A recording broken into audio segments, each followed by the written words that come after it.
Hello and welcome to the future of entertainment, from creative IP use to the shape of the modern audience. Don't worry, this isn't going to be just a presentation of me reading what's on the slide to you. That's the only time I'm going to do that. Welcome. Before we dive in, I just kind of want to say hello from Pulsar. So all the data you're about to see is from Pulsar. We basically gather conversational data from all across the internet and beyond.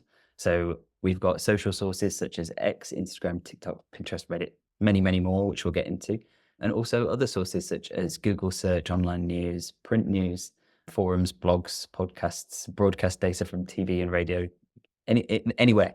And so we're all about offering the opportunity to see the conversations on the internet and kind of realize that impossible task of reading your audience or reading those conversations. So yes, you can analyze your audience, sub-audiences, as well as answer kind of discrete audience-based questions. We offer all of that on our platform. We also have an in-house research department as well that acts as a consultancy, which you'll hear a little bit more about later. So before we get talking about IP, why don't we talk to our lovely panelists? So I guess we could start with Ethan. Do you want to introduce yourself? Sure. Sorry, just getting over a cold here. I'm Ethan Halvering, Senior Research Executive on that research team that Sal mentioned.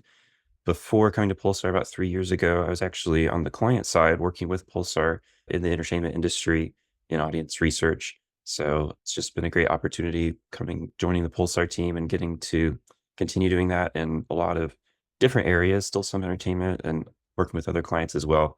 But entertainment continues to be a big professional interest for me. And so, yeah, excited to get into some of that here. Thank you so much. And Alex?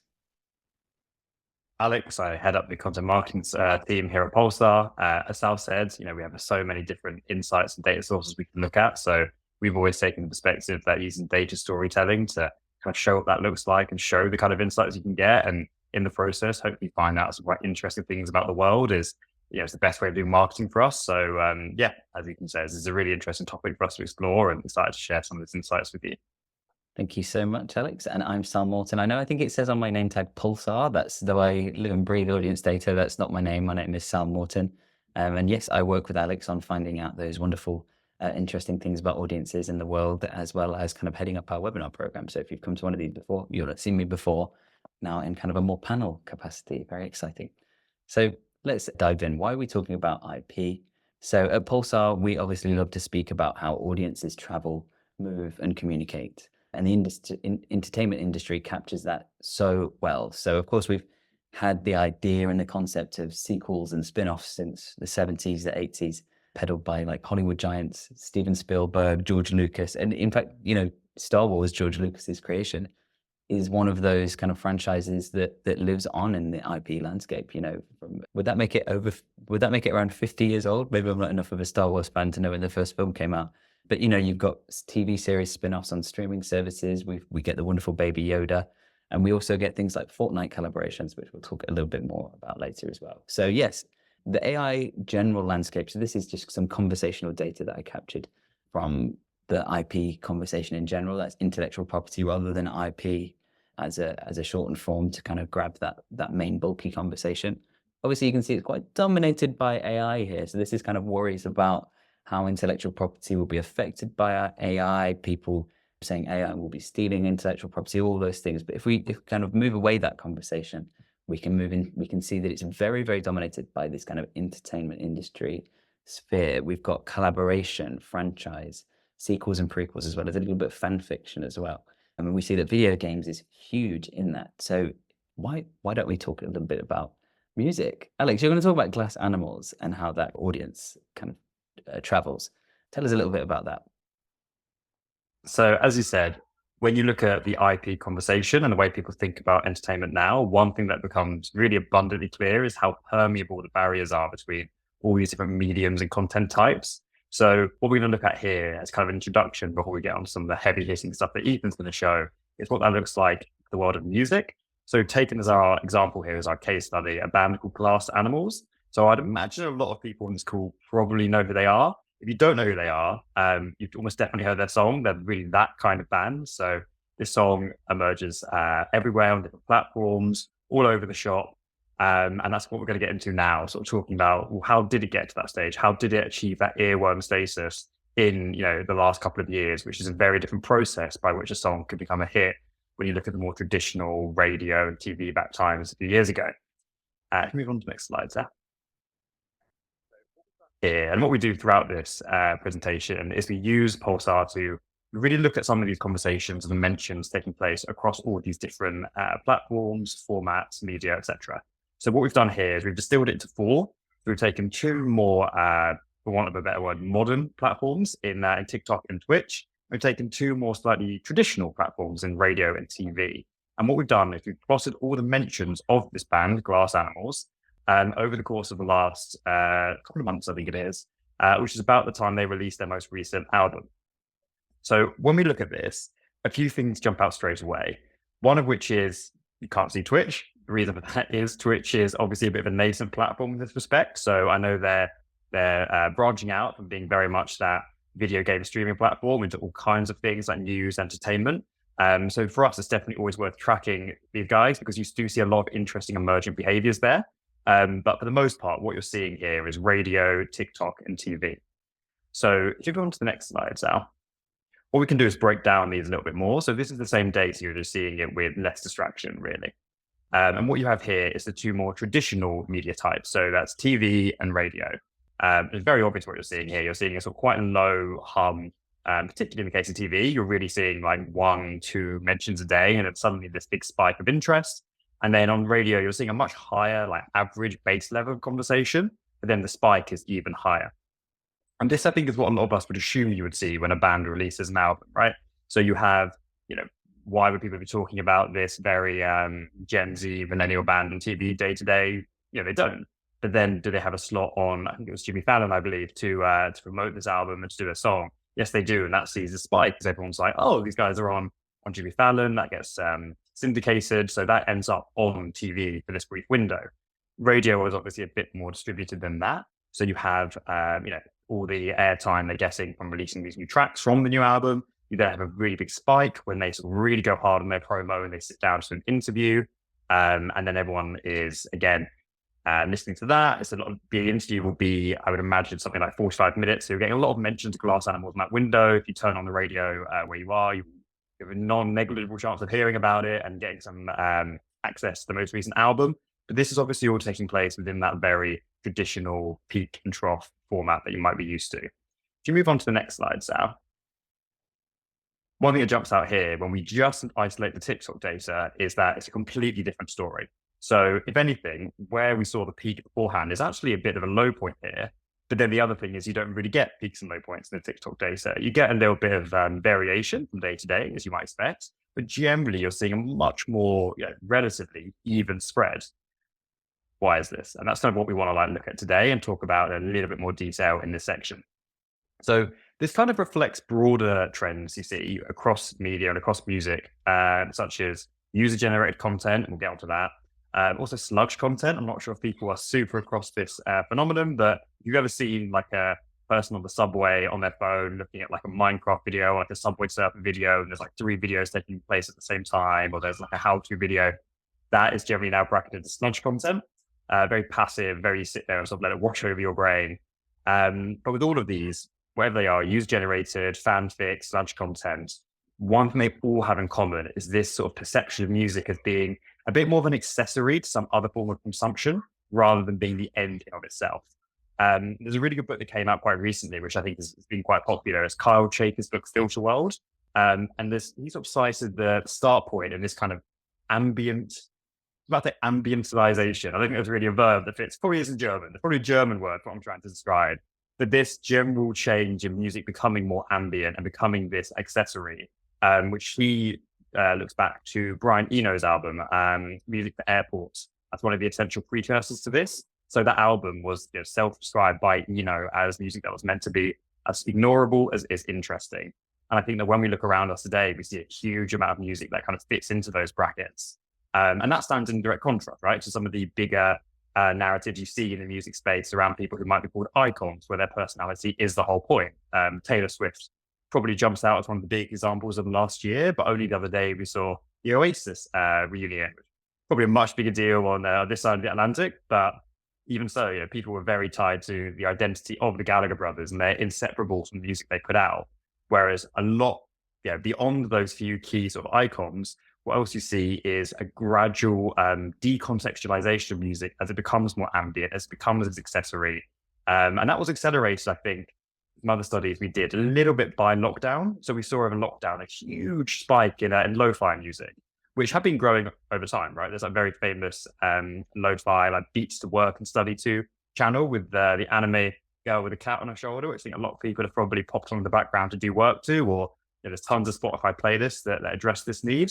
But then lockdown really accentuated it as people really liked the idea of having that hum and buzz in the background, whether they were working from home, studying, or whatever. And obviously that's dipped a little bit, but it really did seem to be an accelerant for a certain type of behavior and understanding of music.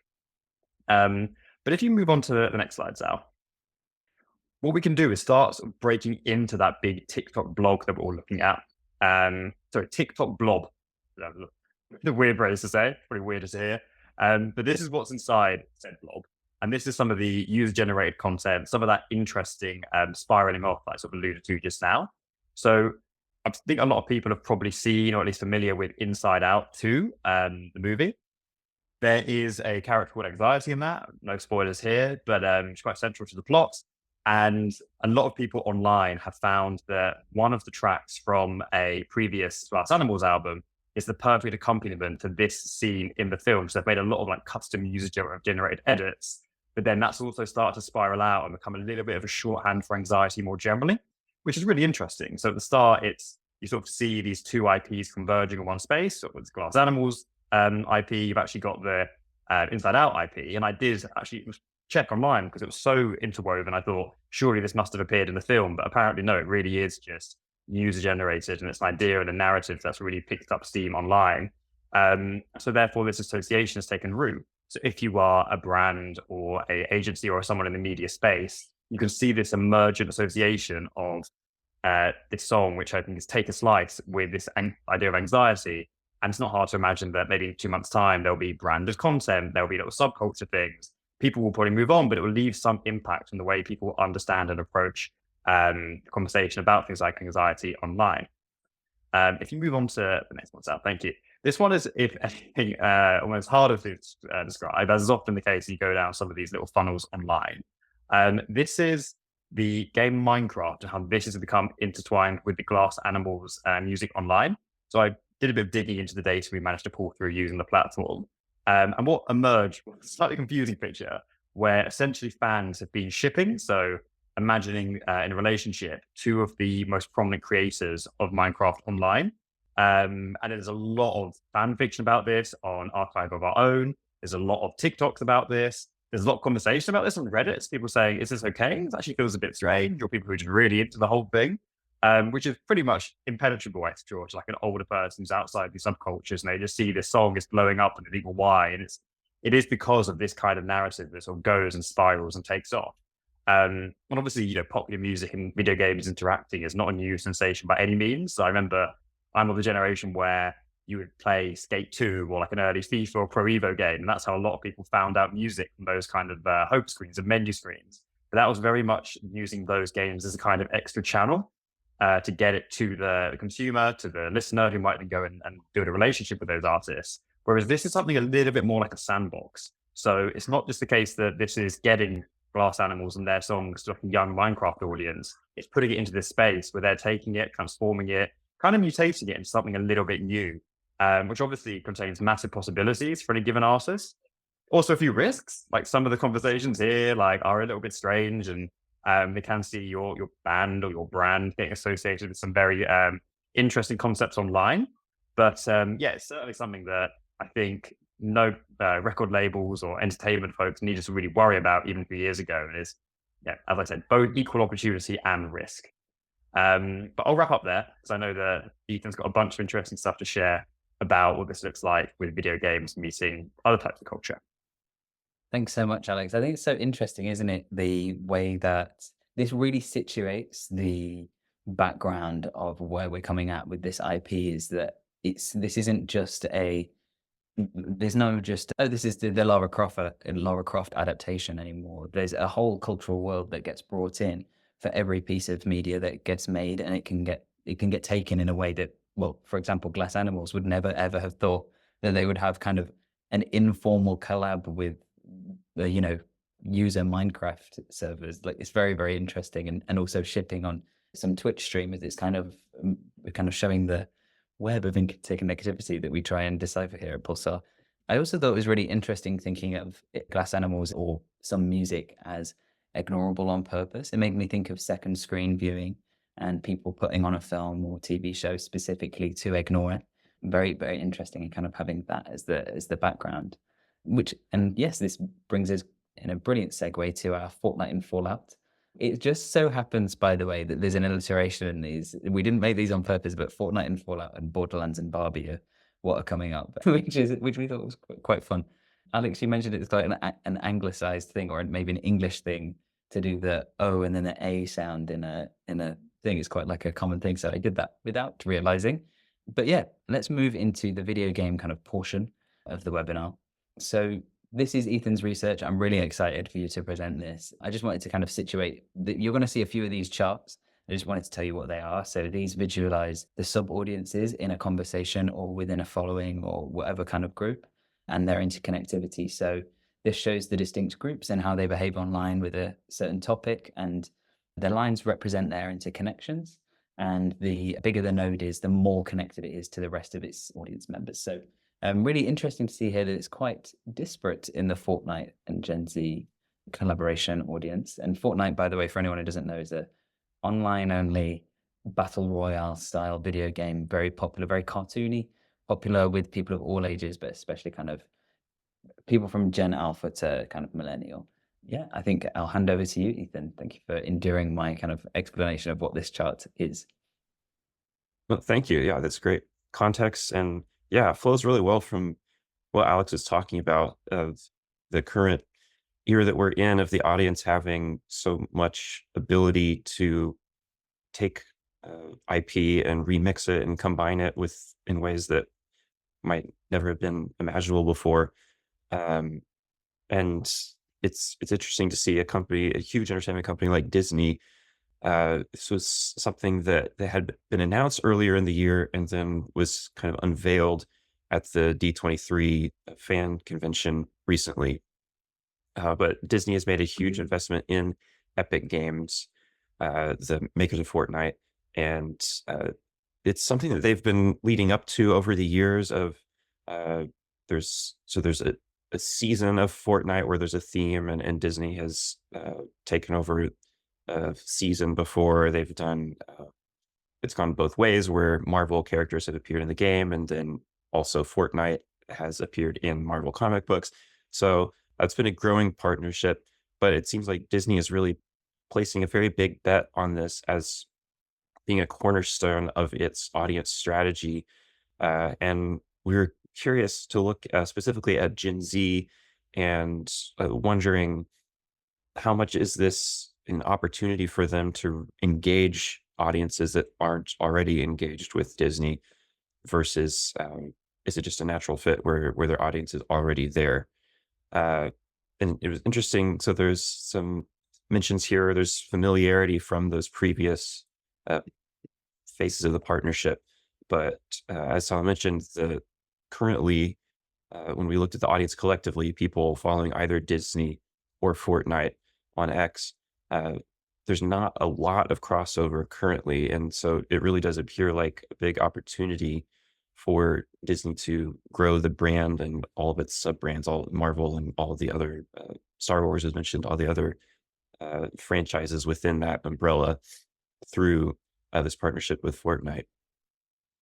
We go on to the next slide. Yeah, this is just a great visualization by Sal, just looking at the affinity of each segment to Fortnite and Disney, as well as those two major franchises, Star Wars and Marvel.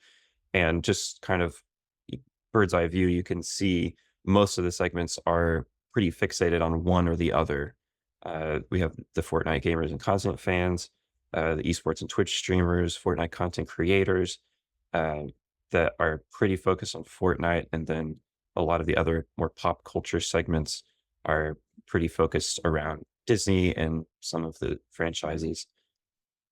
On the next slide, it's not as easy to get at a glance what we're looking at, but we did a heat map here looking at those affinities, and the middle column you can see is the overlap. So since it was built with um, defining the audience as either following Fortnite or Disney, uh, however much that adds up, over 100% is the minimum of how much overlap there is in that segment. And it was really interesting that while there's, as I mentioned, not a ton of overlap currently, the segment that has the most overlap is the Fortnite content creators.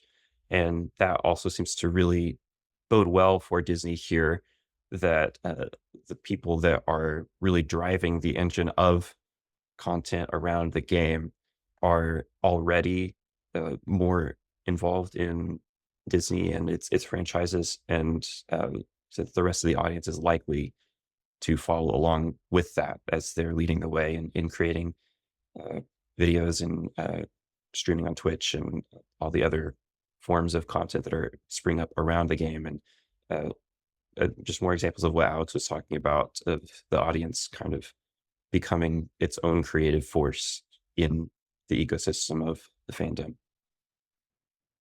And it's, yeah, just overall a really far different from uh, Disney, that has focused on just making more shows and engaging the fandom in one kind of way of just there's seems to reach a point where there's a fine line between serving the audience and overwhelming the audience, or making the audience feel like it has homework to do, of watch this next series so that you're ready for the next one, you're ready for the next movie. This is a really different strategy, enabling the audience to, like Alex mentioned, that being kind of a sandbox of just getting in there and playing with the characters, and having more control over it, making it what they want to be. And it is a risk to some degree of Disney, uh, that has traditionally had a very tight control over its characters and IP, putting it in the hands of the audience in that way. But it definitely seems to be a lot of opportunities here as well. Alex, you raised your hand.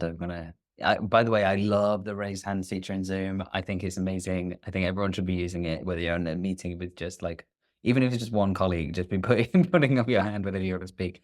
I love it. Yeah, Alex.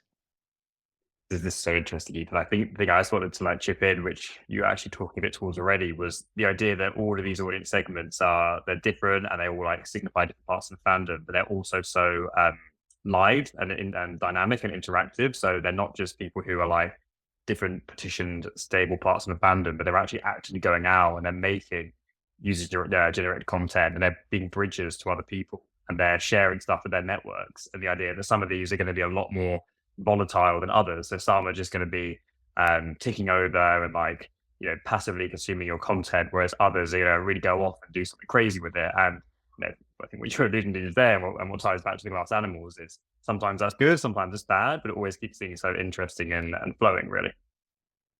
I think that's so right. And also, I think it's really important to note that Disney bought 10% of Epic Games, who own Fortnite. So kind of Disney really does have a stake in this, and they really are building that universe. And Fortnite as a game, for anyone who's not familiar with it, is a game based around, yes, it's a fighting game, but it's also based around creation and finding creative ways to win.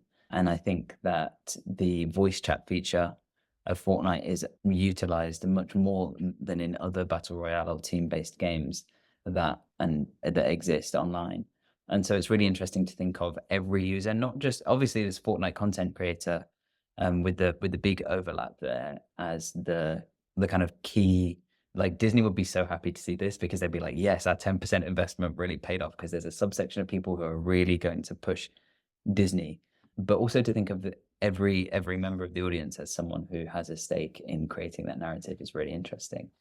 Should we say anything more about Fortnite, or should we move on to Fallout? Yeah, let's get into Fallout. Let's get into Fallout. Saying Fortnite and Fallout after each other, I think I've kind of given myself whiplash a little bit. But this chart shows mentions of retrofuturism. Alex, so you spoke about this. This is kind of your research, this retrofuturist stuff. Tell us a little bit about what we're looking at here. Retrofuturism, I'm not sure if people are super aware of it, but it's a little bit of a capacious term. And it kind of means any retro aesthetic that's been transplanted, have a futuristic feel, to be projected into a utopia, dystopia. But the one you see kind of most commonly recently is that sort of American 50s boom time aesthetic, and then being a little bit remixed and messed up. And that's why, Fallout really saw an explosion of interest in this. So some other examples would be something like Bioshock. It does seem very tied to video games, which is a kind of interesting point. The idea that you take this idea of like I don't know, an Americana of times gone by, and you sort of like follow it and tread through this utopian ideal, and then into dystopia for any number of reasons, right? It's really visually interesting, but it also tells us quite interesting things about maybe where we're at as a culture and society in the moment. I'm looking at all these like boom times gone bad. Is there something cathartic there? Like I don't want to over intellectualize it or over engineer what we're seeing here, but there are definitely some interesting drivers behind these trends taking off again. That's so interesting. And it's also something about like the idea that you're popularizing not just your content, but the realm that your content sits within. That's like that's an aesthetic. It's a vibe. It's kind of like you were saying about the lo-fi cat girl that everyone loved. If that had had a different picture alongside the live stream, would it have done so well? If it didn't have a picture, would it have done so well? It's because it was showing you the kind of world that you want to escape into when you're consuming this content. And I think that creating that realm and almost a mode of being, it's an escapist thing. So very, very, very interesting to see the kind of ways that the aesthetics that are popular reflect the times. But also, as we'll see later, is very key to capturing and keeping an audience. But I'll be quiet on that for now. Ethan, shall I hand over to you to chat a little bit about Fallout's kind of player base and how that responded to the TV show? Sure. Yeah, as you alluded to before, have been video game adaptations in film and TV for a long time, going back to Tomb Raider as one well-known example. But we were curious in the current window that we have into communities with Pulsar of not just seeing does the audience follow from one medium to the other, but is there an additive effect where players of the game come to watch the show and then viewers of the show go back to play the games, and it's kind of a virtuous cycle that actually builds the overall audience of the franchise. That was something that at the time of release earlier this year, the developer at Bethesda Games, I believe, was saying that there were new players. We were curious, just can we see evidence of that, of not just people going back to the games that were fans because they've been reminded of it from the show release, but actually is the show bringing in new fans that then go back and play the game and kind of raise the value of the franchise overall. So here we look someone to the last chart. The last chart, I believe, was mentions on X of the retrofuturism aesthetic. And it's really interesting to see the connections between that and Reddit, which is what we're looking at here. So we don't have the same map, but in a similar way to how we see different organically interconnected communities on X, it's a bit more regimented on subreddits where you're going and identifying the specific community you're participating in. But we can use that as a lens to still see. So there's not just one massive Fallout fandom, but different communities based around different games in the series or people sharing memes. And yeah, so anyway, this is combining the conversation on all of those, the overall fandom on Reddit, and looking specifically at mentions of people playing the games for the first time or saying they're new to the franchise or just checking out Fallout. And you can see similar to the last chart where we're just kind of cross-referencing that with key moments in the lead up to the release of the series, building buzz there. And then after the series is released, which it was a binge release, so all one episode drop, there's a huge spike in mentions of people playing the games for the first time. And this is in those subreddit communities around the franchise specifically. So it's not just that they're checking out the games, but that they're then going and engaging with the community online, kind of joining the fandom in an interactive way. So yeah, there was up over 500% in the 4 months since the release now. So you could see it's declining a bit, but there's still big spikes there. And overall, it seems like it was not just a very successful TV show release in its own right, but also drove more value for the franchise overall of bringing viewers back into playing the games. And then one thing that's interesting is with the binge release, there's a lot to think about there as opposed to the traditional model of releasing an episode a week, whether that's on traditional TV or even on streaming. That's still a strategy with other streamers. But when it is all released in one drop, that means there's going to be a very long time for the audience to wait for season 2 of the show to come out, potentially multiple years. So in that era that we're in of binge watching, it makes it even more important for the audience to have other touch points to keep them engaged with that story world in that long gap in between. So by the time that season 2 comes out, it's not just, oh yeah, that thing that I watched in one weekend 2 years ago and then didn't think about, but that they're not only playing the games, but then in this community online that's constantly sharing memes and living in that story world together. I think that's so interesting, isn't it? About how I hadn't thought about that huge gap that if you come straight fresh to the TV show, I know someone that watched the TV show having never played the game, but having thought, oh, I'd love to play that game. There's so many of those games. I'm just going to watch the TV show to get the vibe of what it's about. And I think that this biggest spike right on the right hand side here comes a little bit after the TV release. But I don't know about you, but that looks like the amount of time it takes to finish a series to me. So I think Yeah. it's really interesting saying like, I'm going to finish the series. And there's a little bit of a delay as well. So the people that finished it really quickly are also getting in there. I think it's so interesting to see this, to visualize this behavior and knowing that the teaser trailer, the promo and the kind of visuals that were released, and then the full trailer didn't really cause that interest until the show comes out and it speaks for itself. It's really interesting as well. And what you said about that big gap between series just shows how important it is in a world that kind of where you're fighting for attention amongst the endless sea of content to have those, as you call them, touch points with your audience and to foster that community throughout. A very successful example of a video game adaptation that has caused the actual new players to join. And yeah, should we say anything else about Fallout before we move onto the next bit, Alex or Ethan? You're on mute, Alex. So with each other. Sorry, there you go. You're on mute to that first bit. Like what, 5 years since we started doing webinars, so it's all right. Still learning. Yeah, all I was going to say was it's really interesting to see the two charts kind of in concert with each other. Because I think what you see here in Ethan's chart, which I found so interesting, it's such a strong indicator of consumer behavior in the moment, and it's people literally going off and buying or downloading a game based on what they've seen with IP. Whereas the previous one, the retrofuturism, was almost complete other end of the scale, right? Where it was a lot more of a cultural impact felt much further down the line.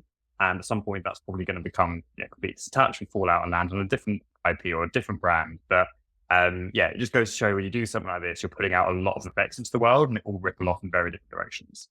That's so interesting to hear in relation to what we're going to chat about. Oops.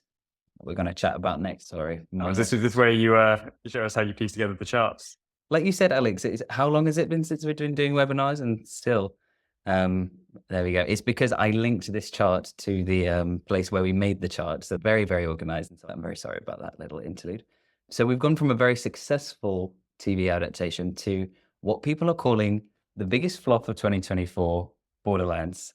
I think that you may be aware of the Borderlands film that's just come out. Borderlands is a huge kind of video game empire. As you can see on the right here, that's how many games there are. And this is people ranking them. So a lot of them are in the S tier, which I quite like. So yes, so the Borderlands film has received kind of a lot of critical attention, but whatever the opposite of acclaim is, that's what it got. However, before that, people were really hyped to see this. So when this film was first announced, people were really excited.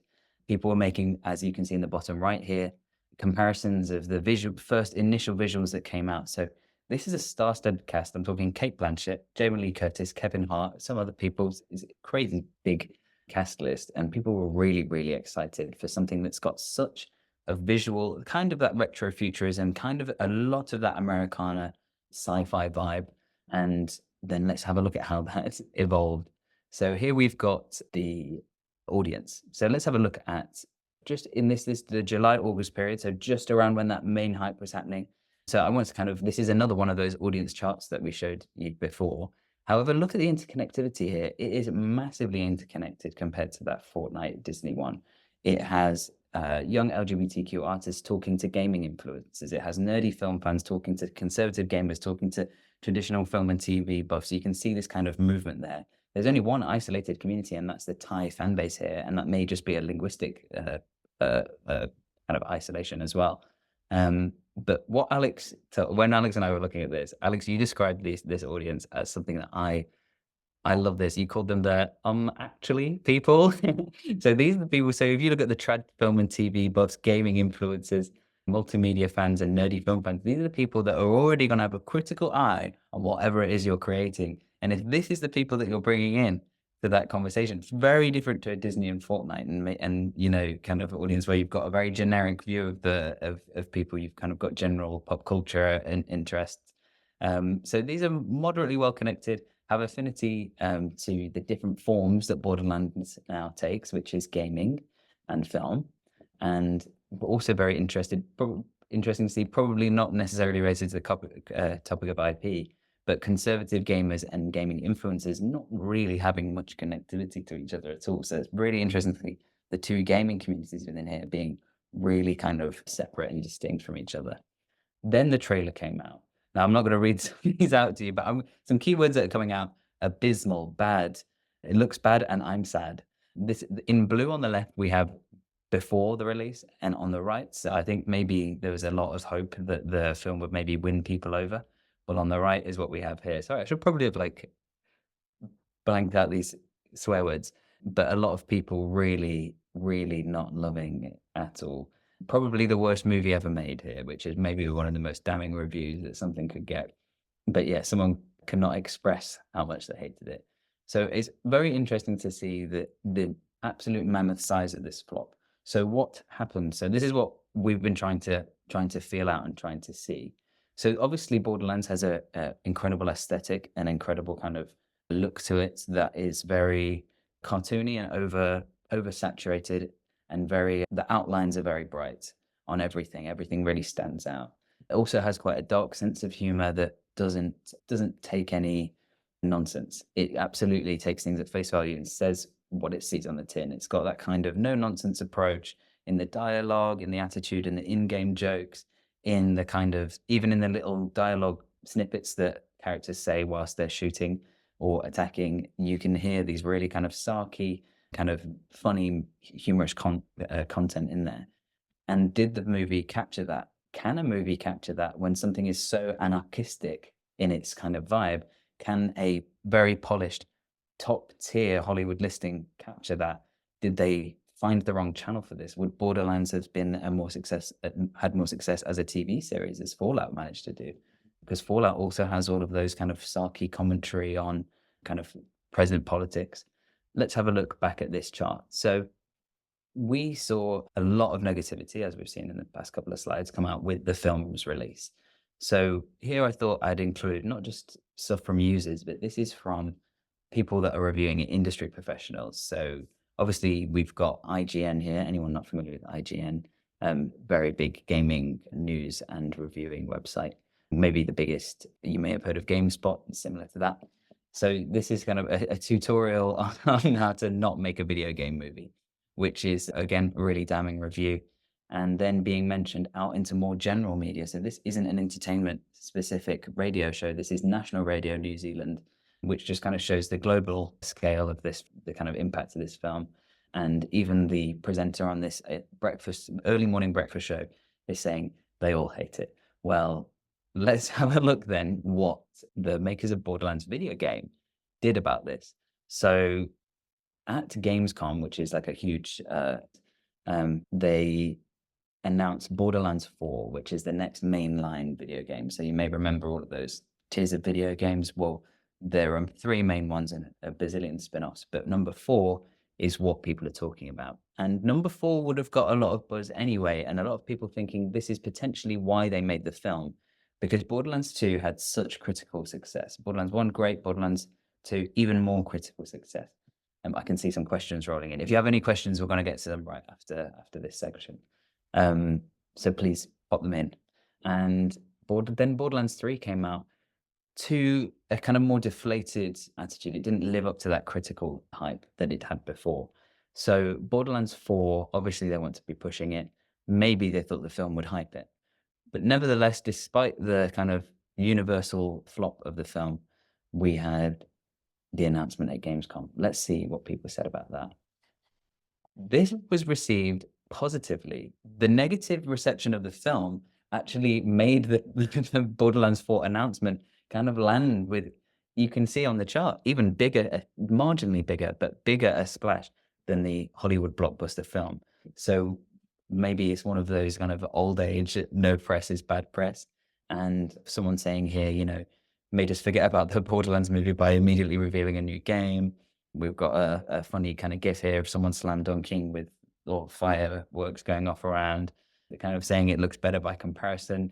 We had some other examples of people claiming that the Borderlands film, oh, they were just doing that for tax reasons, and now they can get back into Borderlands 4 making the real video game. Loads of kind of crazy fan theories, whether they're sincere or not, I don't know. And then I thought I would just add in a example post from Threads up here, which is at the top in the middle, saying, "You're crazy, Borderlands was a fun movie," which I think is very interesting to see. It will be very interesting to see how Borderlands 4 plays out off the back of the Borderlands film and how that conversation develops. I thought I'd take you through a film that had extremely good commercial success, the most expensive marketing campaign of all time, 500 million on the film, 500 million on the marketing, or $1 billion on the marketing, $1 billion on the film. Numbers that are so big, it doesn't matter what I say. And what has had cultural staying power? So Barbie has had long-term cultural impact. So we see here the mentions of Barbiecore. This is what we were talking about when we talk about an aesthetic, about selling an aesthetic and selling a vibe, because you're going to watch a film probably once, maybe a few times, but definitely not back to back. It's kind of like once you've binge watched the film, you've got that kind of expanse. What comes after this then? And that's what Barbiecore does. Barbiecore is not something that Mattel or Greta Gerwig set out to peddle, but and it's something that did exist before in a small kind of way, but really exploded with the film. And we can see that that has stuck around. The idea of Barbiecore, of making things pink, making things feminine, making things feminist, and kind of fun at all times. We also see, you know, the BBC News article here about a Barbie exhibition at the London's Design Museum. So this is something that's getting cultural capital within online communities, but also within the wider world is making an impact. I personally know we did a webinar on Barbiecore last year at the height of Barbie summer. It was one of those moments where it was really like captured people, and that cultural staying power is proven true. But then we have to think about the financial impact. How has this impacted Mattel, the owner of Barbie, since? So Mattel's brand value has actually gone up by 200 million. So that's calculated just by like the things that they own, the brand value in terms of the IP they have, the public perception, things like this, kind of the valuation of the company is folded into that metric. It's gone up by 200 million and then in 2023 and stabilized there. However, when we look at Mattel's revenue, so this is from sales, we see that after 2023 Q3, which is a hard thing to say, that's why I slowed down, we see a boost. That's when the film comes out. This blue chart on the right here, blue bar on the right here. After that, we don't see that kind of cultural sticking power in terms of purchasing. I think it's really interesting. I'd like to kind of maybe hear what you have to say about this, Ethan, because you were saying about the kind of sticking power of using the Fallout TV series to bring them into the game. And kind of obviously Barbie doesn't have a ongoing game, but their product is the kind of ongoing, the sticking thing. What would you say to like something that's been such a success as a movie, but then doesn't maybe quite have that traction that Fallout did? Yeah, it's hard to say with, you know, obviously so many other parts of the company and then all the things that go into net revenue. But I guess where my mind first goes would be there's a lot of nostalgia factor going into people going to the movie and getting into the aesthetic that was maybe not driven by entirely by current consumers that are buying the Barbie brand, but grew up with it and then are coming back to it nostalgically. So that would be my hypothesis, but definitely, yeah, something intriguing to look into.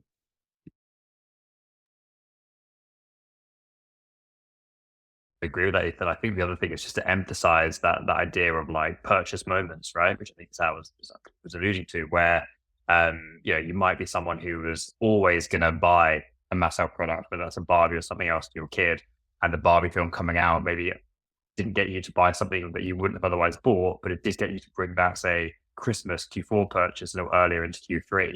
So I think you also can't understate that. I think we've charted some of these IP collaborations which have gone a little bit sour, but even ones that do work, I think as marketers ourselves, the temptation is always to look at those vanity metrics and say like, oh, well, you've hit like X number of sales and X amount of revenue based on the back of this partnership.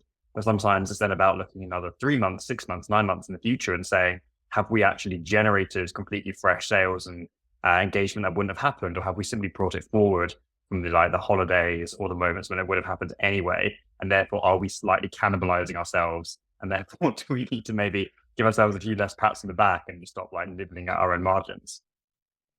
Yeah, that's so interesting. I think I think we're having some questions roll in, so I want to make sure we get time for those. So we've got about 10 minutes, but it is very interesting to think about that cannibalization, the amount of marketing that went into Barbie. And maybe, Barbiecore, I have absolutely no way of measuring sales of pink things in various shops in supermarkets and things like that. But we saw so many branded collabs come out of this that those relationships between brands, that might be the cultural capital that's come from this, is association and those kind of building that network.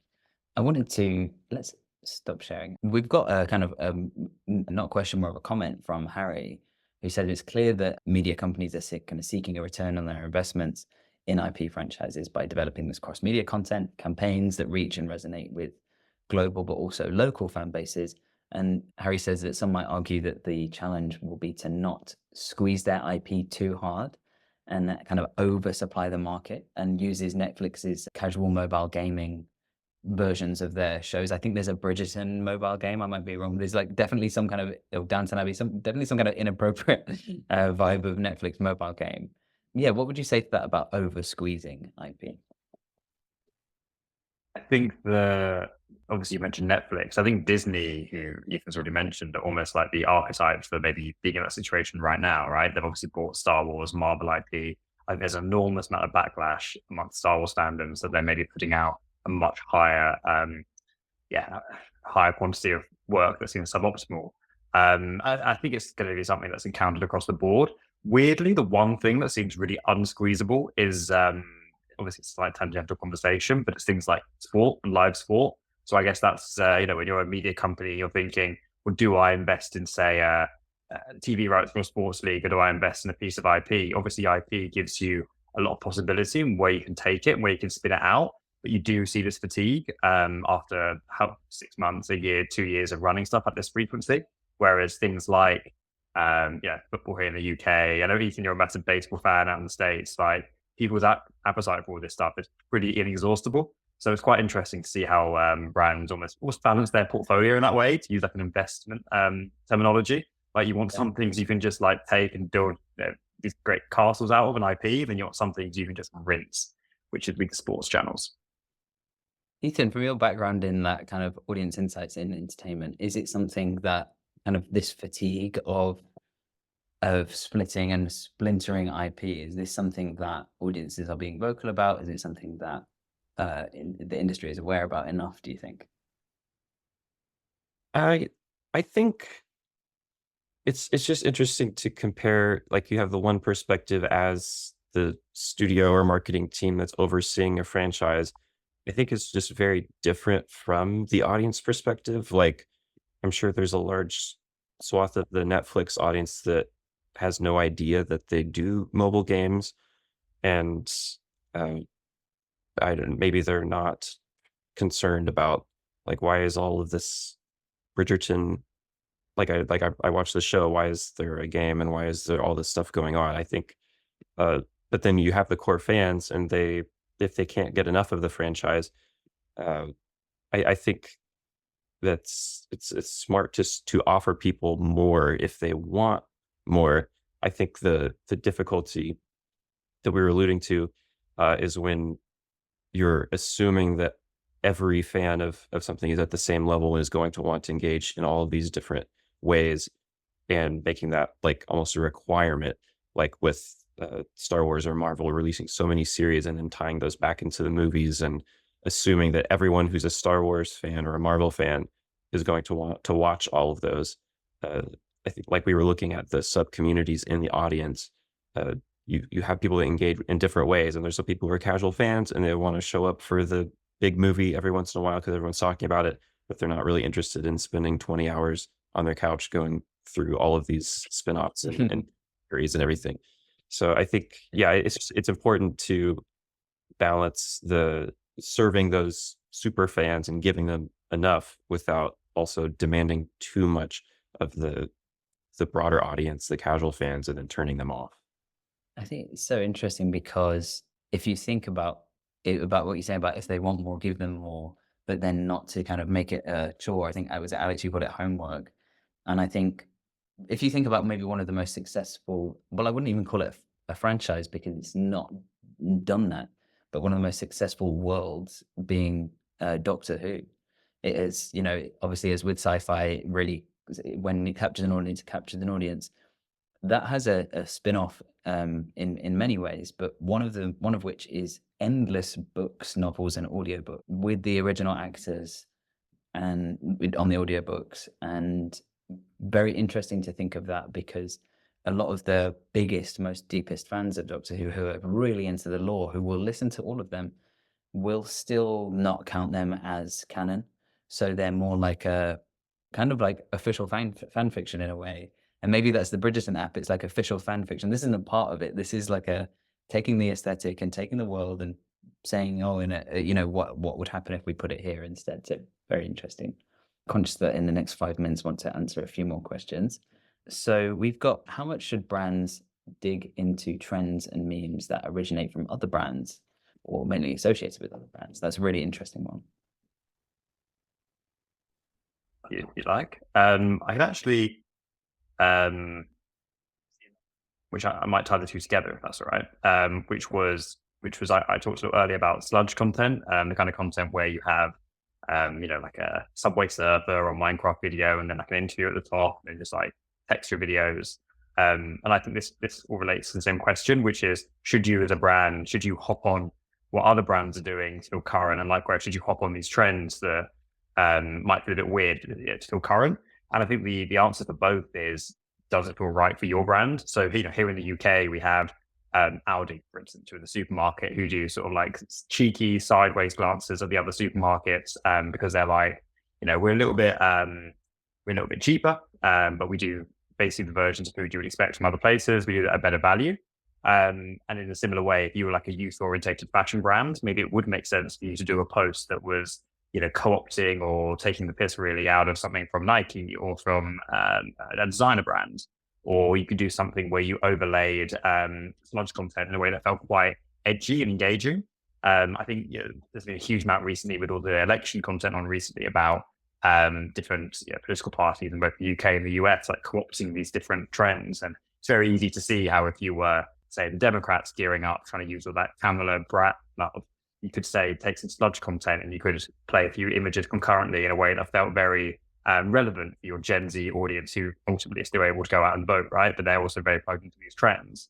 But then if you are a higher end or a family oriented brand, I think you probably should steer clear away from these, because even if you're not targeting the people using paid ads, using you know, hashtags, using partnerships, this stuff will still circulate into the feeds of maybe parts of your audience that might be older, that might be more conservative, that might be more family orientated, and they'll feel a little bit detached and removed from your brand, I think, as a result, suddenly you're speaking a language they no longer understand. And it doesn't matter what you're saying. The crucial thing is they don't know what you're saying. And therefore that creates a distance that's going to be ultimately quite harmful.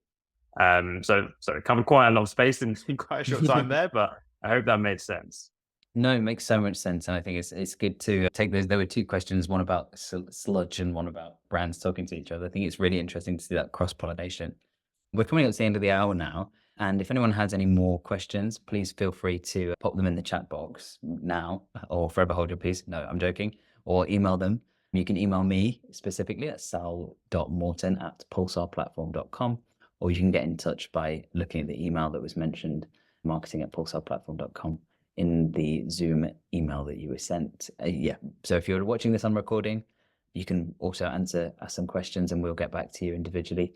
But thank you so much. And thank you, Ethan, as well, especially for coming when you're feeling a little under the weather. And I wanted to thank you as well for presenting when you're feeling under the weather. And thank you, Alex, as well. Thank you. Learned a lot. For showing up and attending. Thanks. See you, everyone. Bye.